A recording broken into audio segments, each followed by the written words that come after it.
Hi, I'm Tim. Welcome to Watchbox, and thanks for logging on. If you love this watch, email me, tmosso@thewatchbox.com, your purchase and pricing email question line for buying this or any watch you see on any Watchbox platform. Reach out to me directly for pricing, tmosso@thewatchbox.com.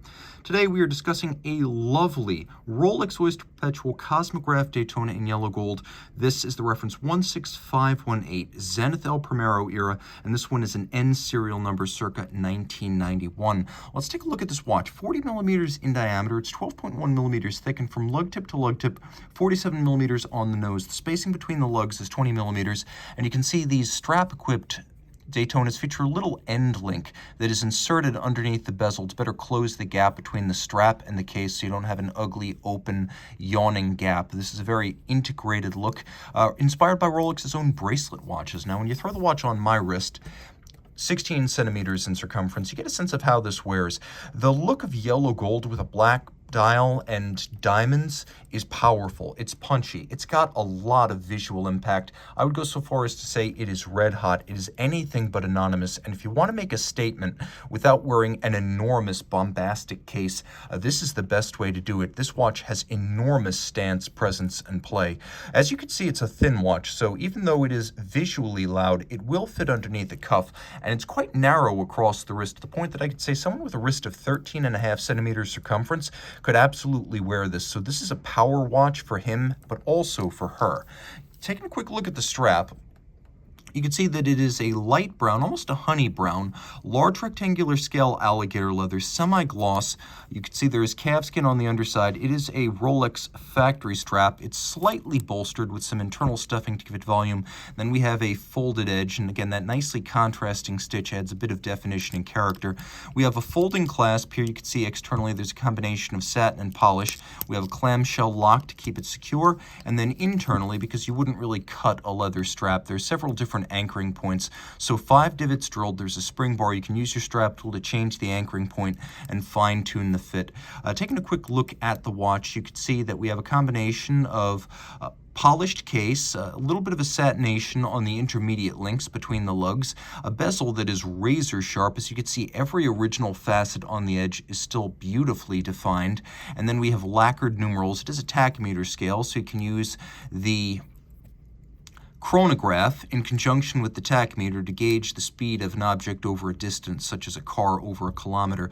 The dial base is gloss lacquered black. We have a gilt-style golden print, and then we have applique yellow gold indices, atop which brilliant cut gems are placed. But then we also have yellow gold Arabic numerals, tri-Arabics at 3, 6, and 9. The sub-registers each have concentric patterns in matted gold, and then polished golden chapter rings with gloss black centers.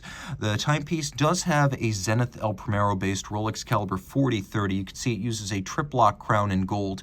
You know that because it has 3 dots. That means triplock, and the center dot is largest, which means this is gold. Screw down crown, screw down pusher, 100 meters, water resistant. The movement is highly modified from the basic Zenith Primero, and in fact, Zenith would have built these movements in a special room at its factory in Le Loc, dedicated solely to the Rolex contrast.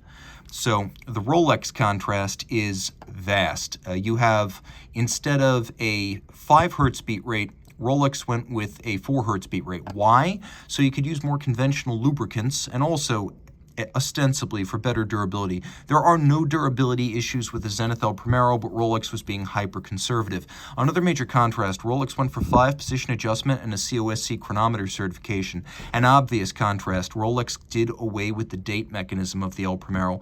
Another contrast, Rolex replaced the Zenith winding system, which is complex, a little bit fiddly, and based on perhaps too many small springs, and Rolex replaced that winding system with its own twin Teflon rotor bidirectional Perpetual winding system. It also replaced the mobile stud index for regulating the movement with a free-sprung index and a micro-stella nut free-sprung balance, and then replaced the flat hairspring with a handmade overcoil hairspring pursuant to chronometer certification. Now, basic Primero elements that carried over are the bidirectional winding, the 50-hour power reserve, the column wheel with the lateral clutch, and the 31 jewel architecture. So it really is more than just a packaged El Primero in a Rolex case. Rolex changed a lot to make this movement its own, but because Zenith was making the movement, production was going to be limited. Zenith, during the 90s, only had a capacity of maybe 50,000 movements all told, which means you had all the movements Zenith was making for other brands. You had all the movements that were not the El Primero, such as the Elite, that were being made in that period. You had all the movements that Zenith was making for its own branded watch, and then what was left, you had the movements that were being built by contract for Rolex, which explains why this Zenith era Rolex Cosmograph, which was made from 1988 to 1999, you can see why this is so collectible. It's because production volumes were constrained not by Rolex's capacity, but by Zenith's. Reach out to Team Mosso at thewatchbox.com for purchase and pricing details.